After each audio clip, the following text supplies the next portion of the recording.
오늘도 어김없이 오전 7시 30분 김명수 부장은 지하철 4호선을 타고 출근길에 올랐습니다. 35년간 한 번도 빠뜨린 적 없는 출근 시간이었죠. 차창 밖으로 스쳐 지나가는 익숙한 풍경들을 바라보며 오늘 하루 일정을 머릿속으로 정리했습니다. 오전에는 신규 프로젝트 기획안 검토, 오후에는 부서회의, 저녁에는 거래처 접대까지. 빼곡한 일정이 기다리고 있었습니다. 회사 건물 엘리베이터 안에서 영수 씨는 평소처럼 정장 매무새를 다시 한번 점검했습니다. 넥타이가 똑바로 매어져 있는지, 구두에 먼지가 묻지 않았는지 확인하는 것이 오랜 습관이었죠. 12층 기획팀으로 향하는 엘리베이터 안에서 만난 후배들이 공손하게 인사했습니다. 이런 일상의 반복이 영수 씨에게는 자연스러운 삶의 리듬이었습니다. 사무실에 도착해서 컴퓨터를 켜고 이메일을 확인하던 중 막내 대리가 다소 긴장한 표정으로 다가왔습니다. 평소와 다른 분위기가 느껴졌지만 영수 씨는 별일 아니겠거니 생각했습니다. 35년간 회사 생활을 하면서 크고 작은 일들을 많이 겪어봤기 때문에 웬만한 일에는 동요하지 않는 편이었거든요. 인사팀으로 향하는 복도를 걸으면서도 영수 씨의 마음은 평온했습니다. 혹시 승진 관련 이야기일까? 아니면 새로운 프로젝트 배정에 관한 내용일까 하는 가벼운 추측만 할 뿐이었습니다.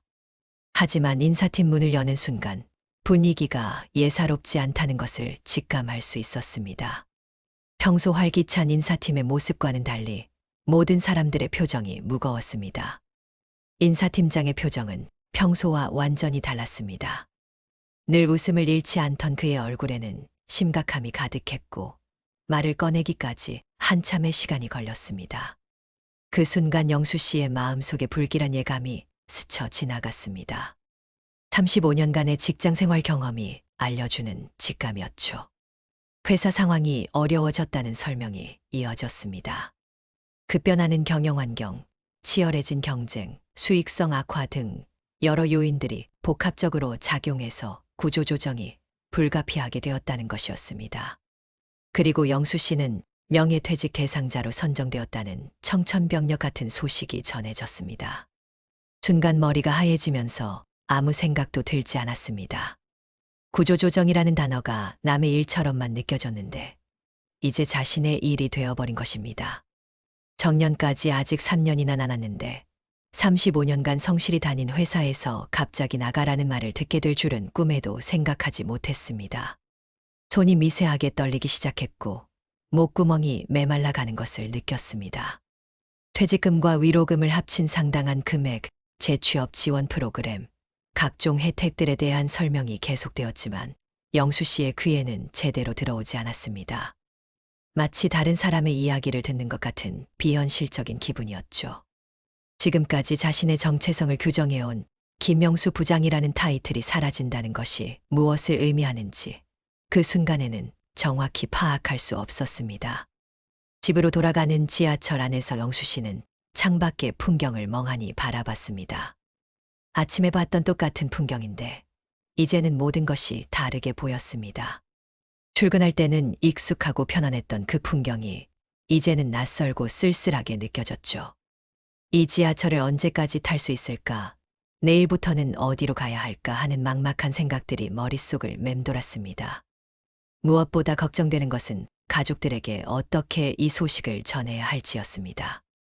대학생인 막내딸의 등록금, 아직 남은 집 대출, 생활비 등 현실적인 문제들이 하나씩 떠올랐습니다.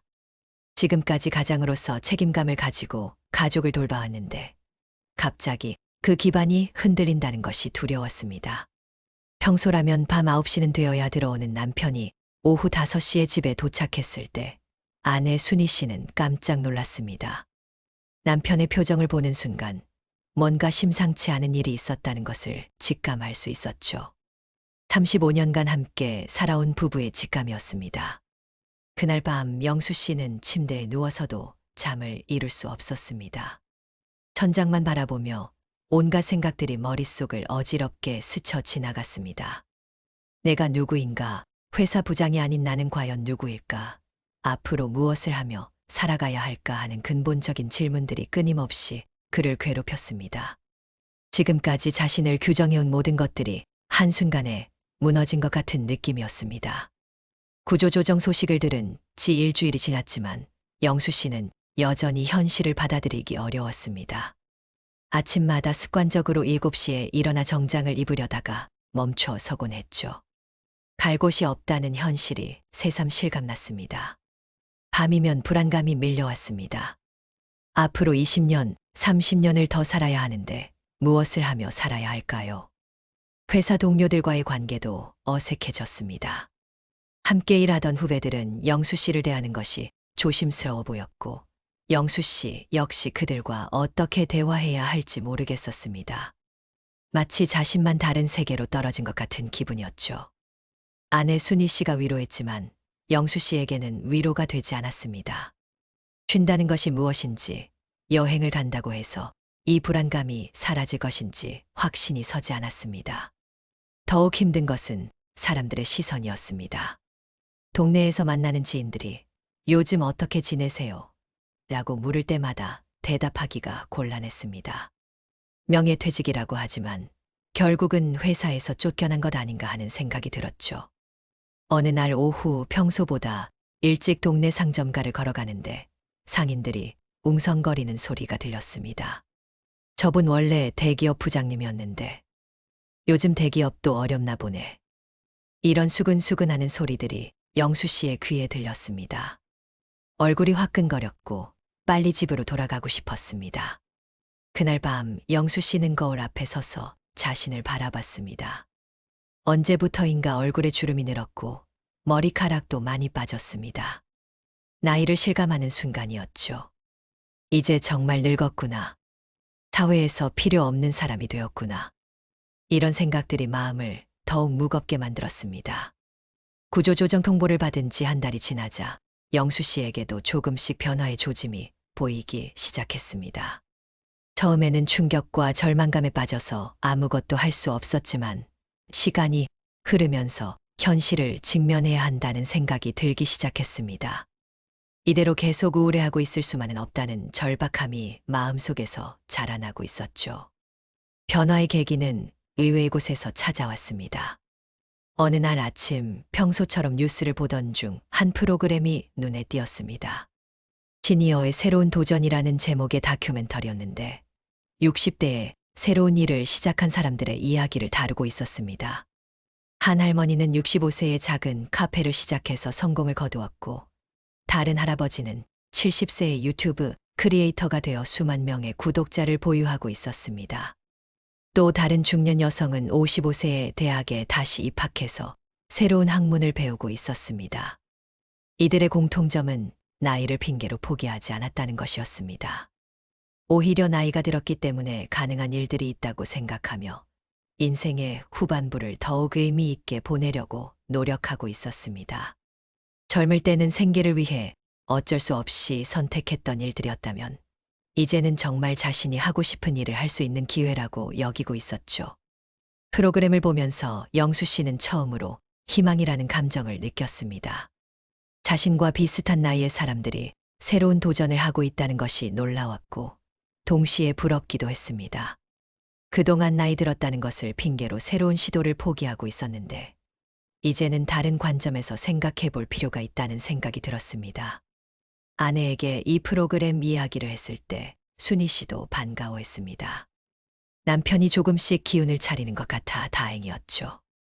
그동안 걱정이 많았는데 이제야 남편의 눈에 생기가 돌아오는 것 같았습니다. 그날부터 영수 씨는 인터넷을 적극적으로 활용하기 시작했습니다. 시니어를 위한 창업 정보, 재취업 관련 자료, 새로운 기술 습득 방법 등을 열심히 검색했습니다. 35년간 회사에서만 일했던 자신에게 과연 다른 일이 가능할까 의문스럽기도 했지만 일단 정보를 수집하는 것부터 시작했습니다. 정보를 모으는 과정에서 자신이 몰랐던 많은 가능성들을 발견할 수 있었습니다. 특히 인상 깊었던 것은 정부에서 시니어를 위한 다양한 지원 프로그램을 운영하고 있다는 사실이었습니다. 창업 지원금, 교육 프로그램, 멘토링 서비스 등 생각보다 많은 도움을 받을 수 있었습니다. 또한 민간에서도 시니어를 대상으로 한 교육기관들이 많이 생겨나고 있다는 것을 알게 되었죠. 주말에 집에 온 첫째 아들이 아버지의 변화를 눈치챘습니다. 최근에 아버지가 스마트폰으로 무언가를 열심히 찾아보고 있다는 것을 알았고, 그것이 무엇인지 궁금해했습니다. 아버지가 새로운 공부를 시작하려고 한다는 이야기를 들었을 때 아들은 놀라면서도 자랑스러워했습니다. 아버지의 도전 정신이 존경스럽다고 말하며 격려해 주었죠. 며칠 후 영수 씨는 중요한 결심을 했습니다.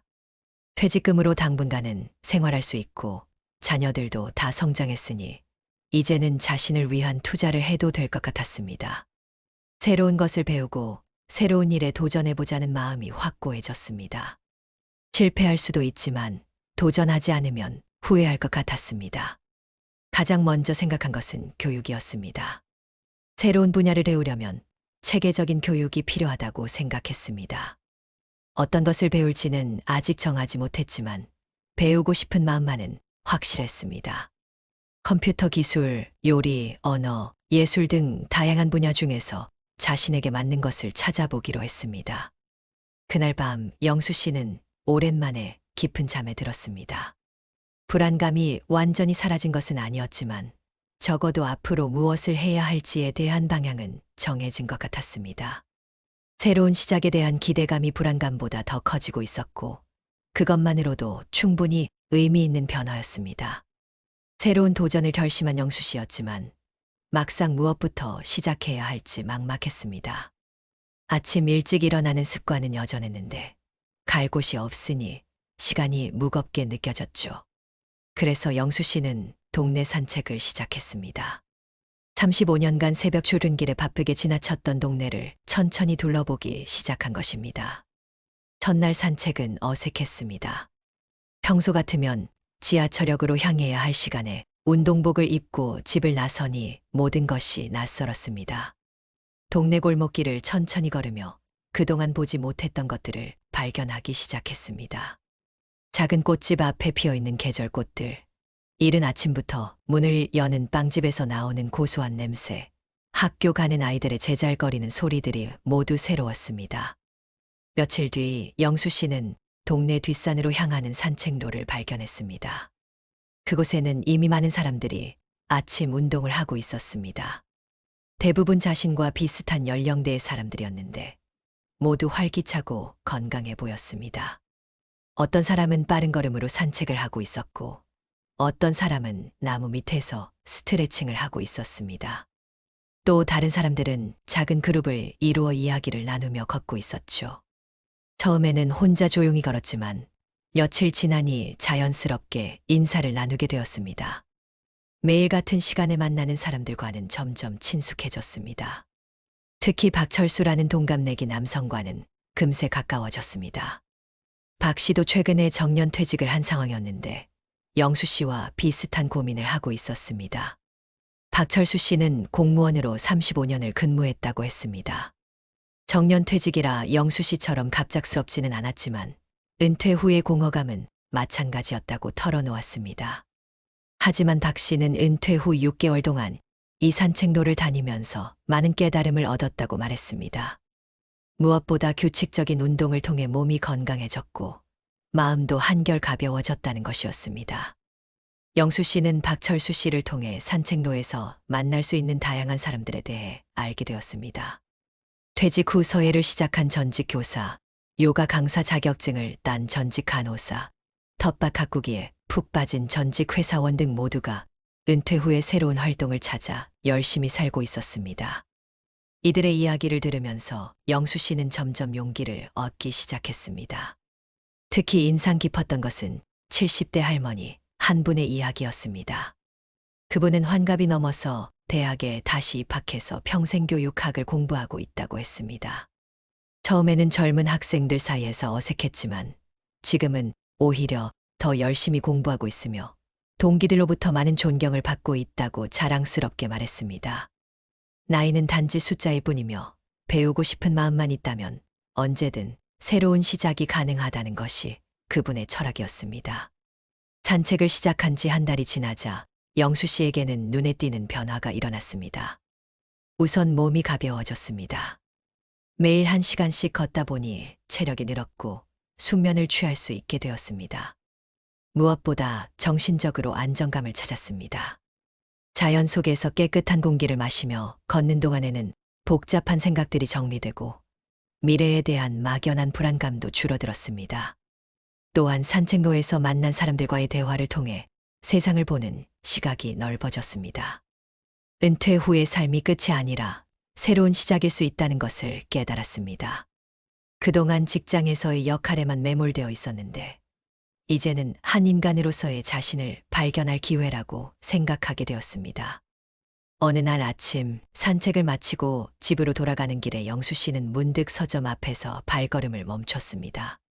진열된 책들 중에서 제2의 인생 설계하기라는 제목의 책이 눈에 들어왔습니다. 망설이지 않고 서점으로 들어가 그 책을 집어들었습니다. 책장을 넘기며 읽어보니 자신과 같은 상황에 있는 많은 사람들의 이야기가 담겨 있었습니다.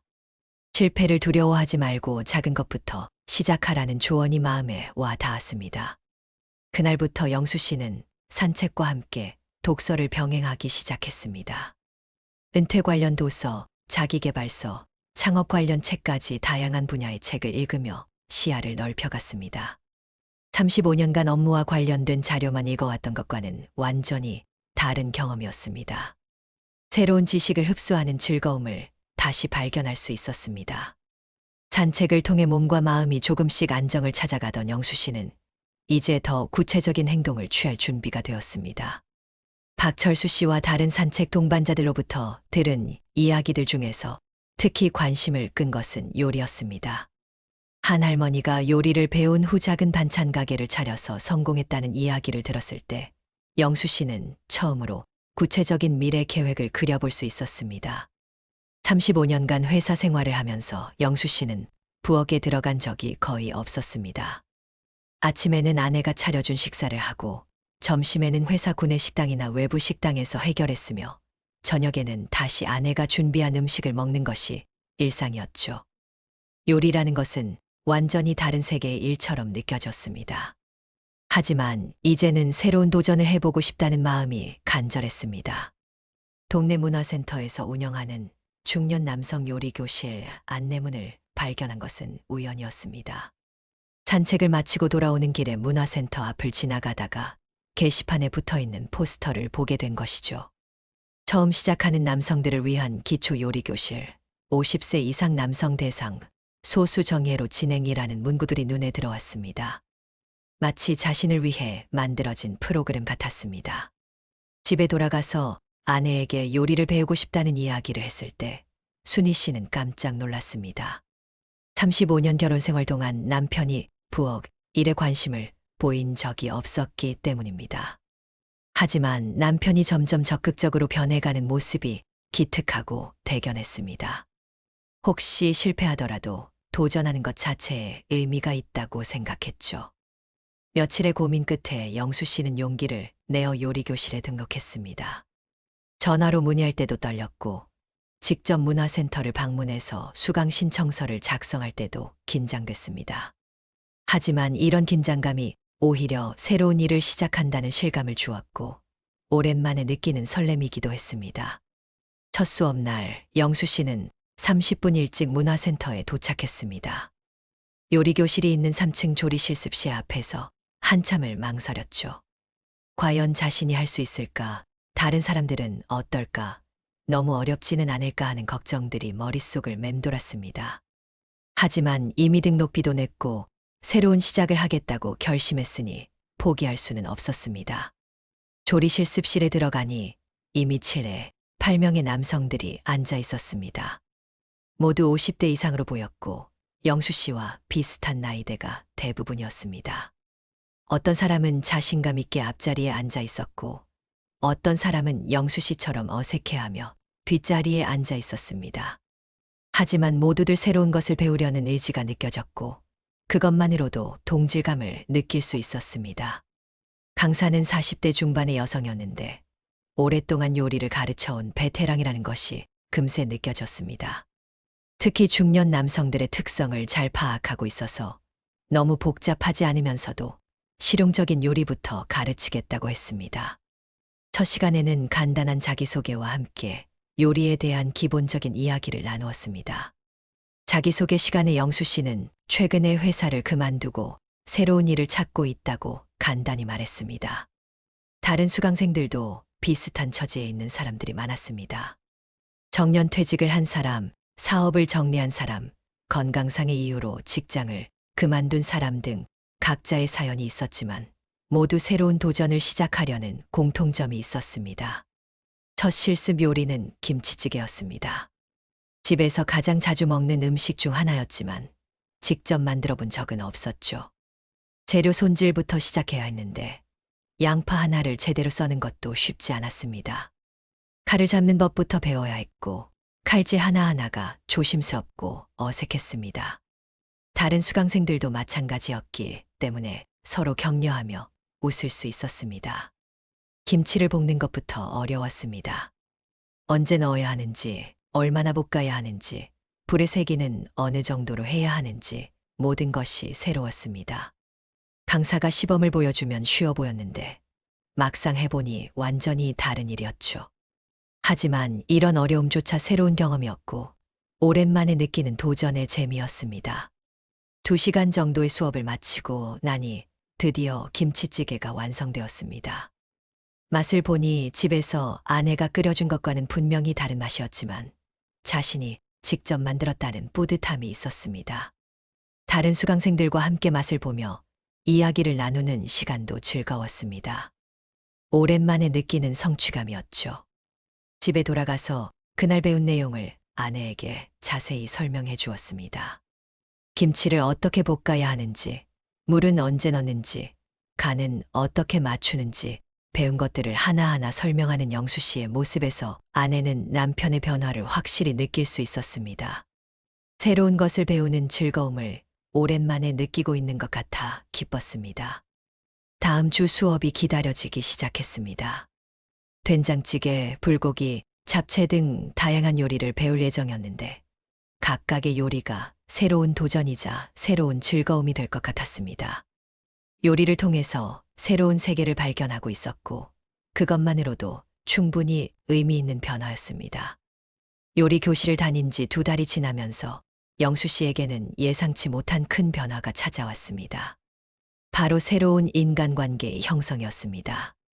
35년간 회사 동료들과만 어울려 지냈던 영수 씨에게 전혀 다른 배경을 가진 사람들과의 만남은 신선한 충격이었습니다. 특히 정민호 씨와는 각별한 인연이 생겼습니다.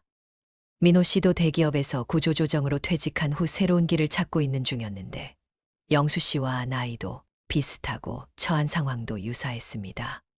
처음에는 서로 조심스럽게 대화를 나누었지만 시간이 지나면서 점점 마음을 열게 되었습니다. 두 사람이 본격적으로 친해진 것은 요리 수업 후 함께 커피를 마시게 되면서부터였습니다. 어느 날 수업이 일찍 끝났는데 민호 씨가 근처 카페에서 이야기를 나누자고 제안했습니다. 영수 씨는 처음에는 망설였지만 집에 가서 할 일도 마땅히 없었고 민호 씨와 더 많은 이야기를 나누고 싶었습니다. 카페에 앉아서 나눈 대화는 생각보다 깊이 있었습니다. 구조조정을 당했을 때의 충격, 가족들에게 어떻게 설명해야 할지 몰랐던 당황스러움, 미래에 대한 막연한 불안감 등 서로의 속마음을 털어놓을 수 있었습니다. 이런 깊은 이야기를 나눌 수 있는 상대가 있다는 것이 얼마나 소중한지 실감했습니다. 민호 씨는 영수 씨보다 6개월 먼저 구조조정을 경험했기 때문에 그 과정에서 겪었던 다양한 시행착오와 깨달음을 공유해 줄 수 있었습니다. 처음에는 절망감에 빠져 몇 달을 허송세월했다고 했지만 지금은 오히려 새로운 기회라고 생각하게 되었다는 이야기를 들려주었습니다. 영수 씨에게는 큰 위로와 격려가 되었습니다. 두 사람의 우정은 요리 교실을 넘어서 일상생활로 확장되었습니다. 주말에 함께 등산을 하기도 하고 서점에서 책을 보며 시간을 보내기도 했습니다. 특히 창업이나 재취업 관련 정보를 함께 찾아보면서 혼자서는 엄두도 못 냈을 일들을 계획해보기 시작했습니다. 요리 교실의 다른 수강생들과도 점점 친해졌습니다. 이철수 씨는 30년간 공무원으로 일하다가 정년 퇴직한 후 새로운 취미를 찾고 있었고, 박영진 씨는 작은 사업을 하다가 정리한 후 요리에 관심을 갖게 되었다고 했습니다. 각자 다른 배경을 가지고 있었지만 새로운 것을 배우려는 의지와 인생의 후반부를 의미 있게 보내려는 마음은 공통적이었습니다. 이들과의 만남에서 영수 씨는 많은 것을 배웠습니다. 특히 다양한 분야의 경험담을 들을 수 있었는데, 이는 영수 씨의 시야를 크게 넓혀 주었습니다. 회사에서만 일해온 자신과 달리 다른 사람들은 공무원, 자영업자, 교사 등 다양한 직업을 경험했기 때문에 각기 다른 관점과 지혜를 가지고 있었습니다. 더욱 중요한 것은 이들과의 관계에서 영수 씨가 새로운 자신감을 찾아가고 있다는 점이었습니다. 회사에서는 항상 상하관계가 명확했고 나이와 직급에 따른 위계 질서가 있었습니다. 하지만 요리교실에서는 모두가 동등한 학생이었고 서로 격려하고 도와주는 수평적인 관계였습니다. 이런 관계에서 영수 씨는 자신의 숨겨진 면모를 발견할 수 있었습니다. 예를 들어 영수 씨는 다른 사람들을 잘 도와주는 성격이라는 것을 새롭게 알게 되었습니다. 요리가 어려워하는 동료가 있으면 자연스럽게 도와주고, 수업 내용을 잘 이해하지 못하는 사람이 있으면 친절하게 설명해 주었습니다. 회사에서는 경쟁이 치열해서 이런 면을 보여줄 기회가 없었는데 이제야 자신의 이런 장점을 발견할 수 있었습니다.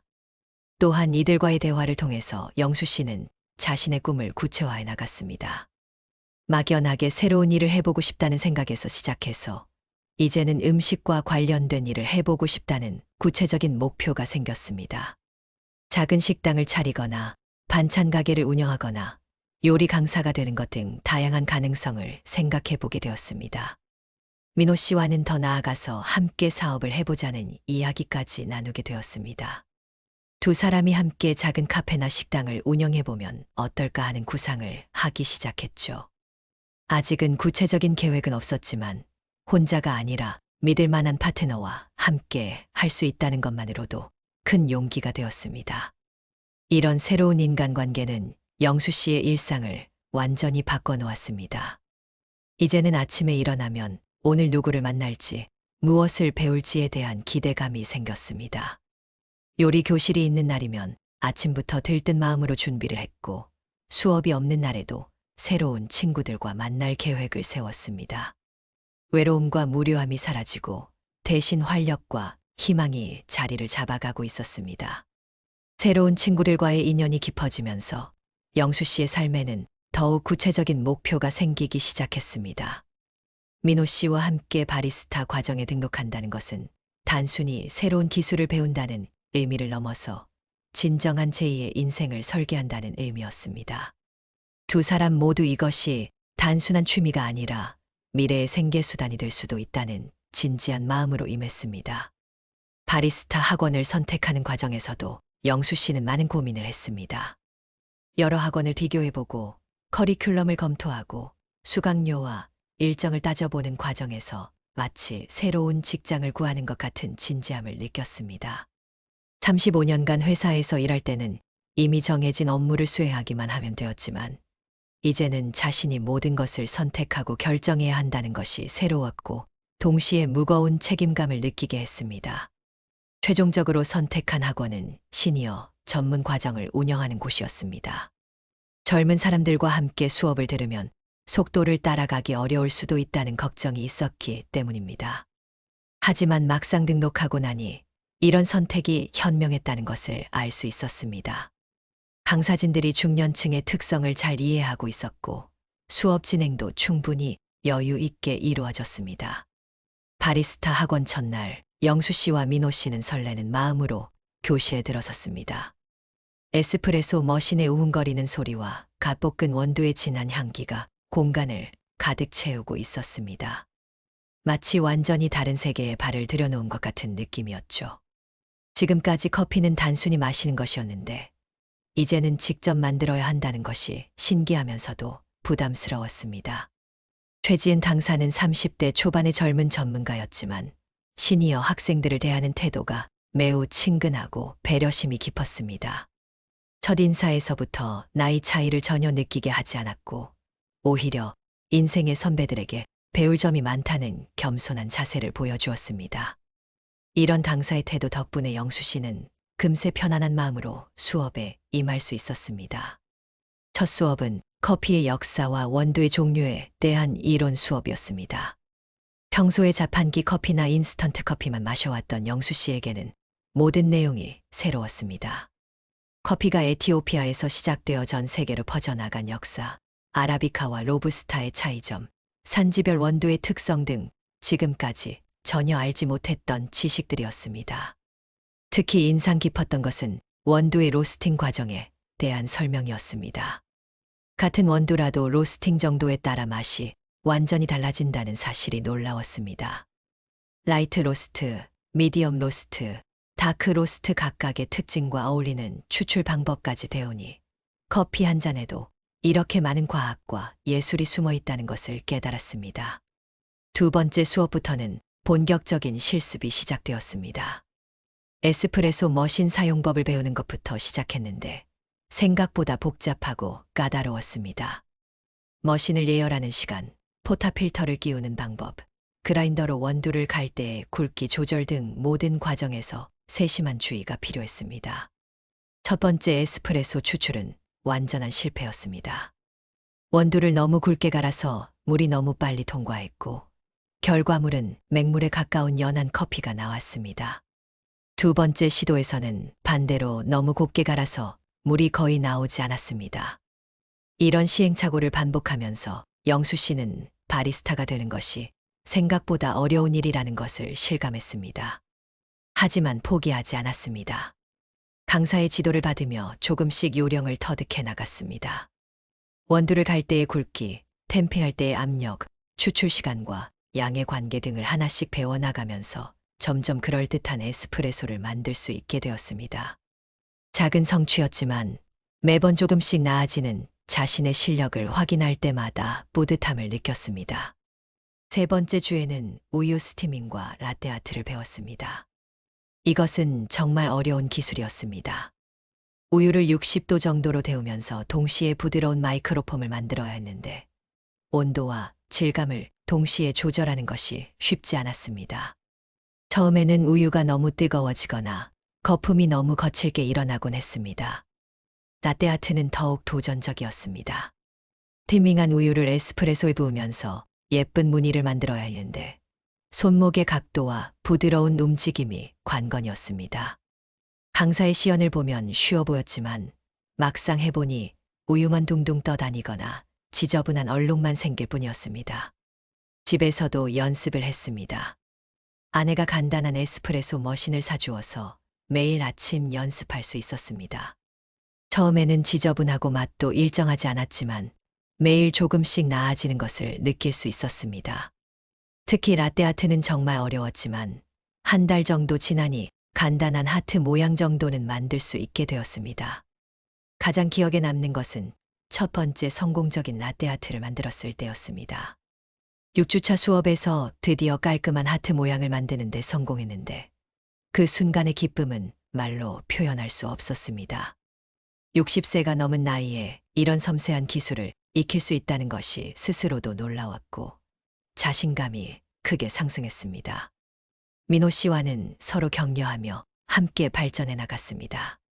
어려운 부분이 있으면 서로 조언해주고 성공했을 때는 함께 기뻐했습니다.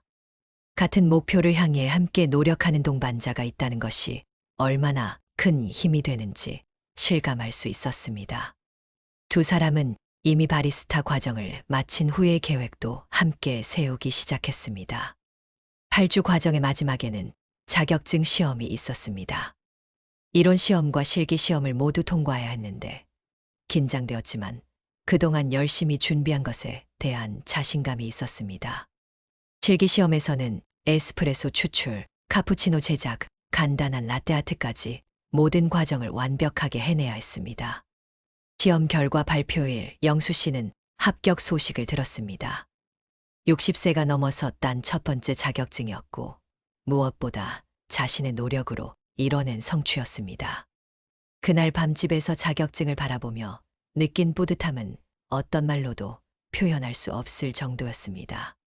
새로운 기술을 배우고 자격증도 취득할 수 있다는 것이 자신에게 큰 자신감을 주었습니다. 바리스타 자격증을 취득한 후 영수 씨와 민호 씨의 관계는 단순한 친구를 넘어서 사업 파트너로 발전하기 시작했습니다. 두 사람 모두 이 기술을 단순한 취미로 끝내고 싶지 않았고 실제로 생계에 도움이 되는 일로 발전시키고 싶어 했습니다. 작은 카페를 운영한다는 꿈은 이제 막연한 상상이 아니라 구체적인 계획으로 변해가고 있었습니다. 두 사람은 본격적인 사업 계획을 세우기 시작했습니다. 우선 카페 창업에 대한 전문 지식이 필요하다고 생각해서 관련 도서를 구입해 함께 공부했습니다. 창업 자금 계획, 입지 선정, 메뉴 개발, 인테리어 계획, 마케팅 전략 등 고려해야 할 사항들이 생각보다 많았습니다. 하지만 이런 복잡한 과정조차 새로운 도전으로 받아들이며 적극적으로 임했습니다. 가장 먼저 해결해야 할 문제는 자금이었습니다. 영수 씨의 퇴직금과 민호 씨가 가지고 있던 자금을 합쳐도 대규모 카페를 차리기에는 부족했습니다. 하지만 두 사람은 처음부터 큰 규모를 생각하지 않았습니다. 작지만 아늑하고 정성이 느껴지는 카페를 만들고 싶었습니다. 규모보다는 품질과 서비스로 승부하겠다는 전략이었죠. 입지 선정에도 많은 시간을 투자했습니다. 몇 달 동안 동네 곳곳을 돌아다니며 임대 가능한 상가들을 살펴봤습니다.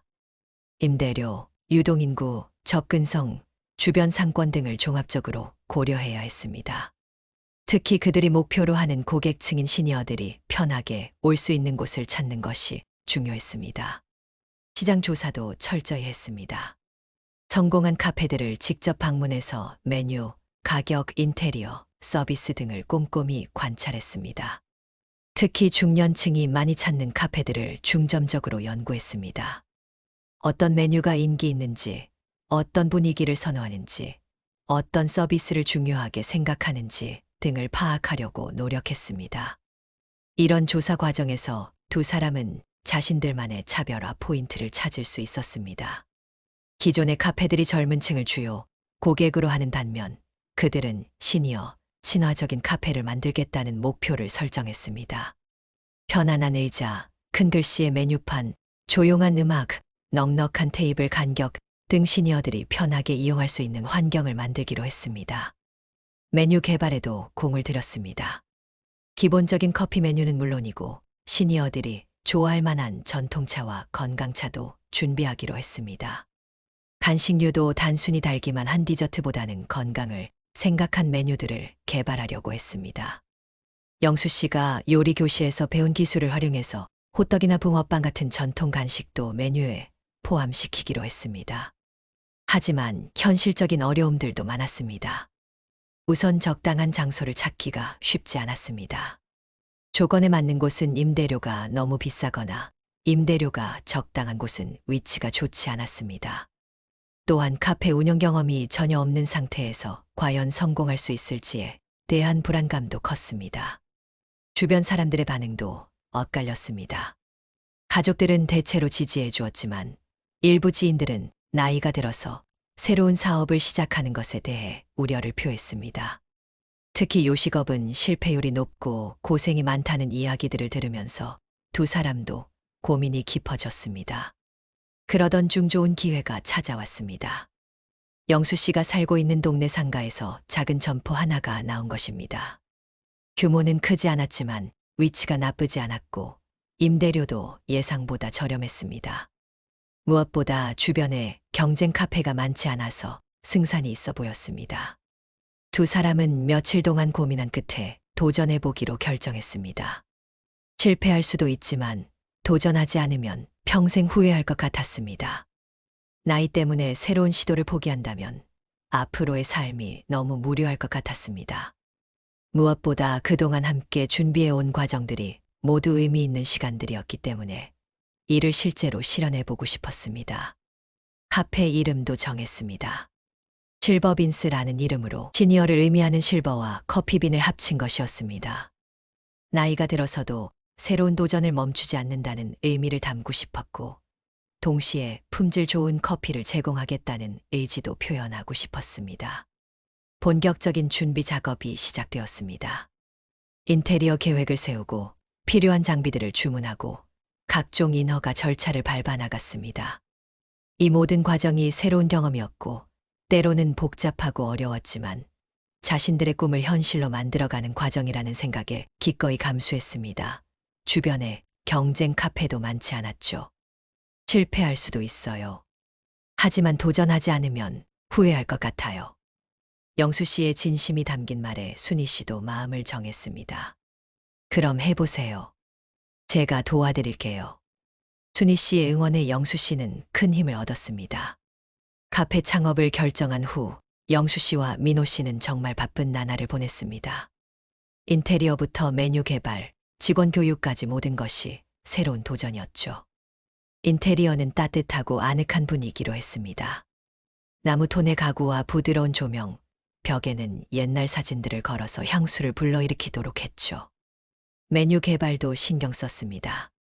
기본적인 커피는 물론이고 어르신들이 좋아할 만한 전통차와 간단한 디저트도 준비했습니다. 특히 영수 씨가 요리교실에서 배운 호떡과 붕어빵도 메뉴에 넣었죠. 이 호떡 정말 맛있어요. 시식을 해본 순희 씨가 엄지를 들어 보였습니다. 영수 씨가 뿌듯해했습니다. 오픈 준비를 하면서 예상치 못한 어려움들도 많았습니다. 위생 관련 서류도 복잡했고 POS 시스템 사용법도 익혀야 했죠. 하지만 하나씩 해결해 나갔습니다. 할아버지, 이 버튼을 누르면 주문이 들어가요. 젊은 직원이 친절하게 알려주었습니다. 나이 차이가 많이 났지만 서로 존중하며 일했습니다. 드디어 오픈 날이 다가왔습니다. 떨리는 마음으로 문을 열었는데 생각보다 많은 사람들이 찾아왔습니다. 영수 씨가 감격해하며 인사했습니다. 첫날은 정신없이 지나갔습니다. 주문이 밀려서 커피 만들기 바빴고 계산도 헷갈렸죠. 정말 꿈만 같아요. 몇 달 전만 해도 상상도 못했는데. 영수 씨도 감격스러워했습니다. 영수 씨의 제2의 인생은 이제 시작이었습니다. 나이는 숫자에 불과하다는 것을, 언제든 새로운 도전을 할 수 있다는 것을, 배움에는 끝이 없다는 것을 몸소 증명하고 있었죠. 구조조정이라는 인생의 위기가 오히려 새로운 기회가 되었고, 불안감과 정체성 혼란은 성장의 밑거름이 되었습니다. 실버빈스 카페의 작은 테이블에 앉아 단골 손님들과 담소를 나누는 영수 씨의 모습에서는 진정한 행복이 느껴졌습니다. 늦은 봄날 새로운 꽃을 피운 것처럼 말이죠. 오늘의 이야기는 여기까지입니다. 재밌게 보셨다면 구독, 좋아요 부탁드립니다.